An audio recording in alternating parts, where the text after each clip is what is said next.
Population of the earth has multiplied many folds. There is a massive shortage of resources of all kinds.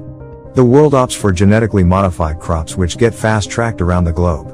But this leads to a staggering spike in multiple births across the world.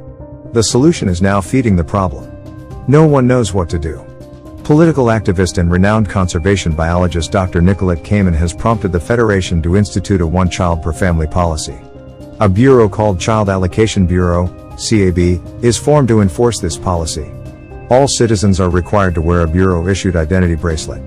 This bracelet could be scanned in order to identify people at various checkpoints throughout cities.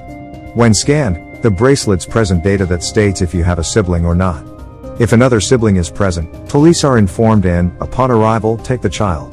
These children are put into cryosleep and they will be woken up when the crisis the world is going through is handled.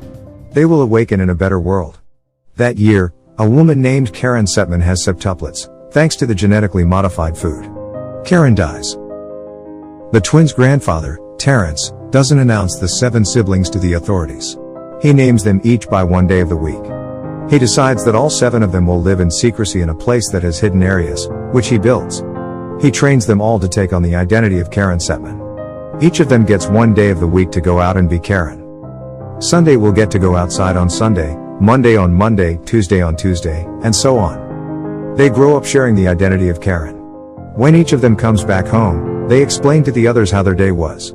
This step is important as it allows the next girl to go out and continue being Karen. They are all fitted with electronic bracelets that are hacked by Terrence so that they could all be identified as Karen Settman. These bracelets are also fitted with GPS so that their location could be known when they are out of the house. Terrence also makes a hiding place that they could use when someone comes to the apartment. One Saturday is attending a ballet contest, but Thursday decides to sneak out and skate. So when Saturday comes back, Thursday is still missing. Terrence is very worried. Suddenly they hear a knock on the door and they all immediately hide in their hiding place except Saturday. Terrence immediately takes a gun and carefully opens the door. It turns out that the person is Thursday who has returned, but tragically Thursday gets her index finger cut off because she fell off the skateboard. Since all of the girls need to look the same, Terrence cuts the index fingers off all the other girls starting from Monday. 30 years later, when they are adults, their grandfather has died and they also have different characteristics and appearances. Monday is the firstborn, and she's the good girl, the golden child, the A-type personality, and she, of all the sisters, embrace the collective identity. Tuesday is the paranoid pothead, a little bit of a loose cannon. Wednesday is the athletic one, the fighter of the bunch. Thursday is the bad girl, she's the rebel, and she craves her own identity and autonomy. Friday is the smart one, the computer geek, and the sisters only have their life, their career, their success, because of Friday. Saturday gets to hang out on Saturday, be homeschooled, and never went to work probably a day in her life, so she's the wild child, she's the lucky one, she gets to party her face off. And Sunday is the caregiver, she goes to church on Sunday, and is supposed to be the believer of the bunch. As they have different appearances, the sisters use wigs and makeup to cover any identifying features. On one Monday, it's time for Monday to go out of the house, but she is too nervous because that day, Karen Settman is going to give a presentation at the office to get a promotion. Monday prepares her disguise. On her way to the office, at a checkpoint, Monday runs into Adrian, a CAB agent. He is checking her identity and talks to her. Arriving at work, Monday meets Jerry in the elevator, who is also eyeing for the promotion. Jerry tells Karen that he knows her secret and blackmails her to get the promotion. At night, the sisters are waiting for Monday who hasn't returned home. They track the GPS location of Monday's bracelet, but strangely her whereabouts cannot be traced. The sisters freak out and assume something happened to Monday. Next day, Tuesday heads out to work and tries to act normal. Tuesday learns that Monday got the promotion and met Jerry at a bar. Before she can investigate further, CAB agents detain her and cut off her communications. In the CAB facility, Adrian sees Tuesday escorted to a cell, where she meets Nicolette Cayman, head of the CAB. Cayman reveals that she knows that Tuesday has many siblings, and she knows there are still 5 of her twins living in her apartment. Then a CAB agent named Joe grabs Tuesday and points a knife at her. In the apartment, the 5 remaining sisters begins to panic. Not long after, CAB agents come and enter their apartment with Karen's eye, to bypass a retinal scanner. A fight ensues between the CAB agents and the sisters. The sisters manage to defeat the agents, but Sunday is shot and she dies. The remaining 4 sisters are crying over Sunday's death, and getting more depressed. At the apartment, Friday learns that the eye is Tuesdays, and the sisters suspect Jerry may have sold them out. The next day, Wednesday leaves without disguising herself and confronts Jerry. However, it turns out that Jerry doesn't know anything about Karen's identity as one of 7 people. All he knows is that Karen has a contract with Nicolette Cayman. He reveals that Karen got the promotion when she sent millions of euros to Cayman to fund her campaign. He doesn't know any other detail. Not long after, a CAB sniper kills Jerry, so Wednesday immediately flees his apartment, but unfortunately, a CAB agent, Joe, manages to corner Wednesday. He finally shots her dead. In the twins' apartment, someone knocks on their door. Only Saturday, Friday and Thursday are remaining in the apartment. Friday and Thursday immediately hide, and Saturday opens the door. It turns out that the person is Adrian, a CAB agent. Adrian flirts with Saturday, however Saturday doesn't recognize this person.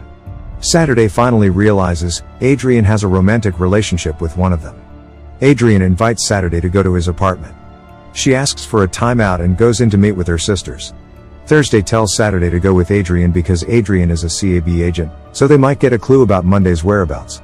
Friday also tells Saturday to secretly sync her bracelet with Adrian's to be able to hack into the CAB server. Saturday finally agrees and goes with Adrian to his apartment. At his apartment, Saturday digs information from Adrian. It turns out that Monday was the one who had been seeing Adrian. Then, Saturday secretly syncs her bracelet with Adrian's, as Friday suggested. This allows Friday to get access into CAB's servers. On a video feed, the sisters believe they have found Monday in a holding cell.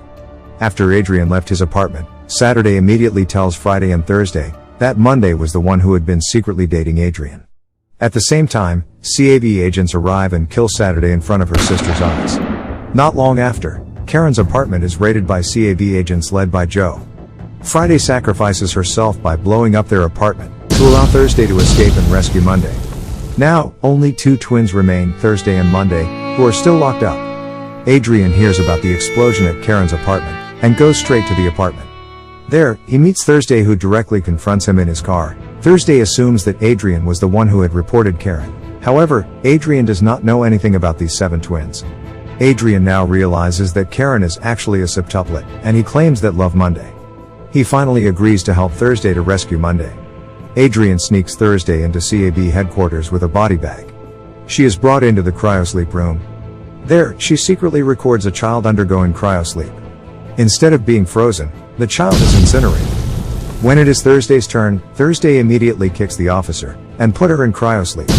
Adrian helps Thursday to get out of the cryosleep room, and they find the cell where Monday is locked up. But it turns out that Tuesday is the one in the cell, with one of her eyes removed.